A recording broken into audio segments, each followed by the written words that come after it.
Yang Bre, jadi hari ini gua sama Om Valen mau bikin konten untuk IC Bogor yang pertama kali nih. Nah, konten kali ini gua akan ngejelasin apa aja yang udah gua lakukan di mobil Kijang Innova milik gua. Jadi yang pertama, kemarin itu gua ngerjain lampu. Lampu ini tuh isinya totalnya ada 6 ya. Jadi satu headlamp ini ada 6 lampu. Yang pertama ada 2 laser proyektor. Kemudian gua masukin yang lagi head on. Sebenarnya ada Mini Proji ini yang lagi rame banget, tapi gua nggak mau gua tempelin di grill. Nah, yang gua tempelin itu gua masukin ke headlampnya. Kenapa tuh? Kenapa? Karena gua nggak mau ngotorin di bagian grill gitu. Ibaratnya kulit tuh kayak panu nih di sini nih gitu kan. Itu menurut gue ya. Jadi kalaupun ada kenapa-kenapanya, gue nggak mau ini jatuh. Nah, akhirnya gue masukin ke bagian headlamp supaya estetikanya lampu ya tetap lampu gitu, nggak perlu ditaruh di bagian grill. Itu yang pertama gue kerjakan. Pengerjaannya sendiri lumayan lama karena banyak detail-detail customnya yang ada di bagian headlampnya gitu kan. Terutama di bagian lekukan-lekukan untuk bracketnya si Mini Proji. Itu sih proses pengerjaannya kurang lebih 3-4 bulan waktu itu. Jadi untuk mempercepatnya gue beli batok baru, terus gue kasih ke installernya. Jadi pengerjaannya itu paralel gitu waktu itu. Jadi mobil bisa tetap gue pakai, lampu juga tetap bisa dikerjakan. Itu pengerjaan yang pertama yang gue lakukan.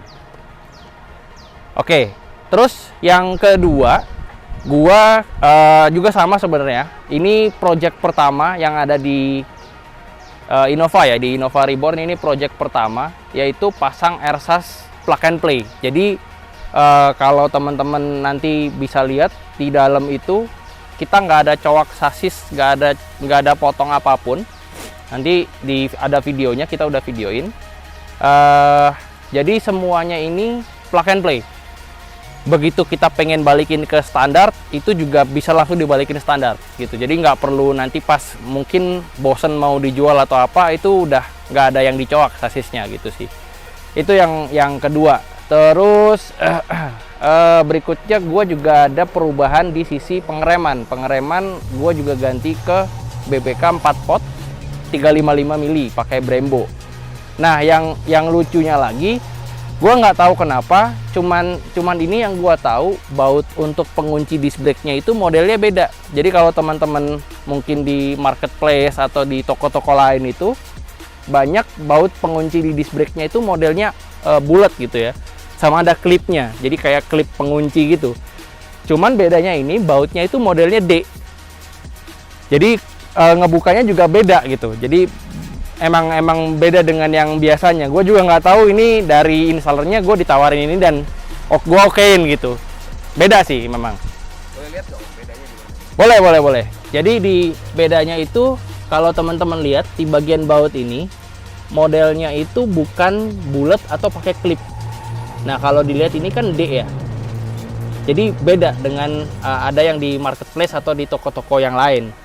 Mungkin kalau ada yang nemu model yang sama, bisa tinggalin komen ya di bawah. Nanti bisa kita lihat bedanya di mana. Gitu sih paling. Kaki-kakinya pakai apa? Kaki-kaki untuk velg gue pakai RS05RR punya NK. Terus kemudian ban gue pakai Michelin Primacy 4 lebar 245, profil 45, ring 19 in.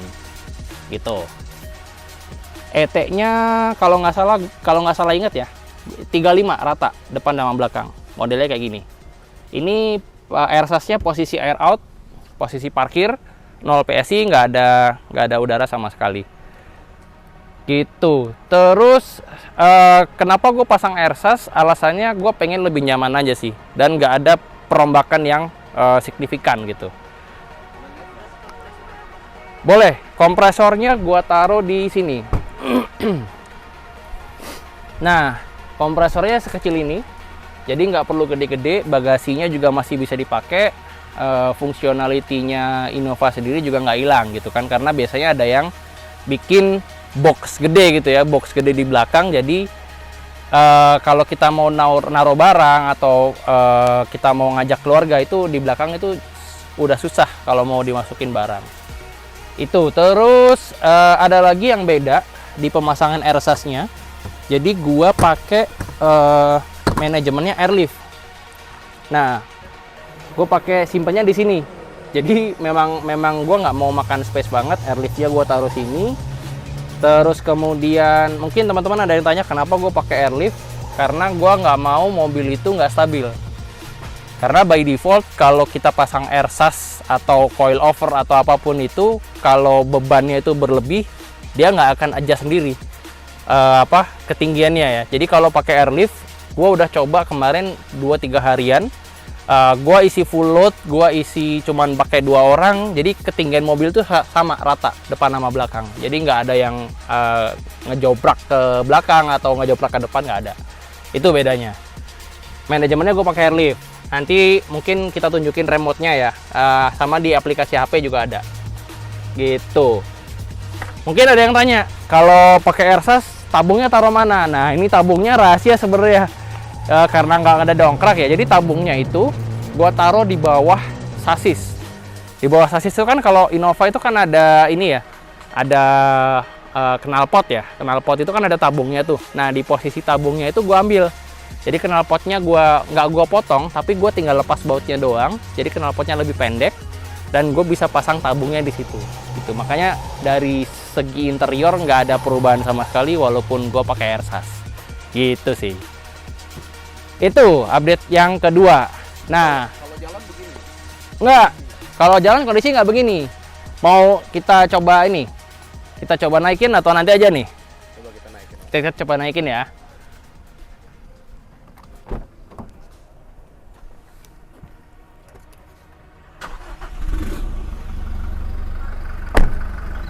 Oke, jadi kalau gua nah gini, kalau gue pakai pengaturan depan itu 100, belakang itu 50 sampai 60. Jadi gue naikin dulu nih.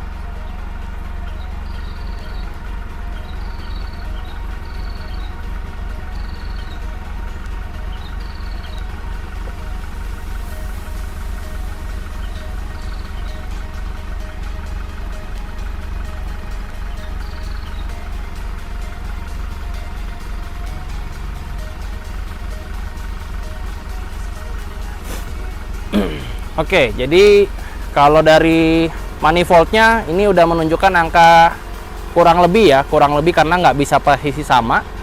Jadi dari manifoldnya yang depan sudah 100, yang belakang sudah antara range 50 sampai 60. Sebenarnya bisa kita ketuangin sih itu. Jadi kontrolernya si airlift ini enak banget. Kita bisa kontrol dari handphone, koneksinya pakai Bluetooth. Terus kemudian dia juga ada bawaan remote-nya. Jadi kalau kita sedang berkendara kita bisa pakai remote, tapi kalau kita sedang di luar kendaraan kita bisa connect ke Bluetooth-nya si airlift itu. Posisinya kalau posisi ride, jadi kita sebutnya ini preset ride ya. Kalau kita posisi ride itu posisinya hanya sekitar 2 jari nih. Nah, ini cuma 2 jari doang nih yang bisa masuk. Nah, defaultnya Innova itu kalau nggak salah 7 sampai 8 jari. Jarak fender ke ban ya, jarak fender ke ban itu 8 jari. Kenapa? Karena si posisi shock breakernya Innova itu dia empuk banget. Jadi kalau dia ngelewatin lobang atau ngelewatin speed trap itu dia akan naik gitu kan. Itu yang bikin kenapa harus ada 8 jari minimal ya. 7 sampai 8 jari itu yang dipakai standarnya Innova. Kurang lebih begitu. Setelah airsas gua ada perubahan sebenarnya minor sih di sisi interior. Nah, di sisi interior itu nah kalau mungkin teman-teman bisa lihat di sisi kolong itu dia ada warna ice blue ya. Gue pakainya ice blue karena buat nyamain di bagian dashboard. Jadi di lampu-lampu dashboard itu kan defaultnya Innova Venturer itu warna biru ya atau ice blue. Gue pasangnya yang modelnya, jadi ini sebenarnya kalau kita tutup itu agak ngeredup. Jadi kalau pas terang gini kalau kita tutup itu ikut ngedim, lampunya itu ikut redup. Itu yang pertama lampu kolong.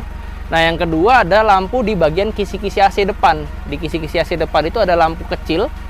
Kalau malam sebenarnya lebih kelihatan sih. Kalau malam itu dia akan nyorot ke bagian ke bagian kisi-kisi AC-nya. Itu kelihatan lebih dingin aja, tapi sama aja sih. Namanya AC kan lebih dingin juga gitu. Itu yang kedua. Terus di bagian panel bukaan pintu itu ada lampu nih di sebelah sini. Nanti bisa kita lihat lampunya di sini, sama ada lampu di bagian door trim. Door trim sini ada lampu warna ice blue juga. Sama paling penggantian minor di bagian bagian lampu kabin. Itu defaultnya Innova kan warna kuning tuh, warm white. Saya ganti warna putih, sama lampu-lampu di bagian spion sini. Spion sini Innova ada lampu ya, yang Venturer di bagian bawah sini itu sama. Saya ganti warna putih juga. Paling itu sih perubahan-perubahan yang saya lakukan. Proses pengerjaan kurang lebih kalau di total mungkin 5 bulanan lah ya, 5-6 bulan. Karena ada beberapa parts yang harus diimport, inden dan seterusnya kayak gitu kurang lebih. Nah, mungkin teman-teman pengguna Innova yang lain ada mungkin punya ide modifikasi Innova, kemudian punya ide untuk mempercantik kendaraan, ya boleh di komen di bawah ini, nanti kita diskusi. Atau mungkin bagi yang mau tanya gimana caranya join ke Innova Community, boleh tinggalin mungkin nomor handphone atau alamat email, atau mungkin nanti kita yang akan kontak. Kurang lebih begitu. Itu aja update dari saya. Dan terima kasih buat Om Valen. Om Valen di belakang kamera nih nggak kelihatan. Thank you Om Valen, thank you teman-teman semuanya. Selamat siang.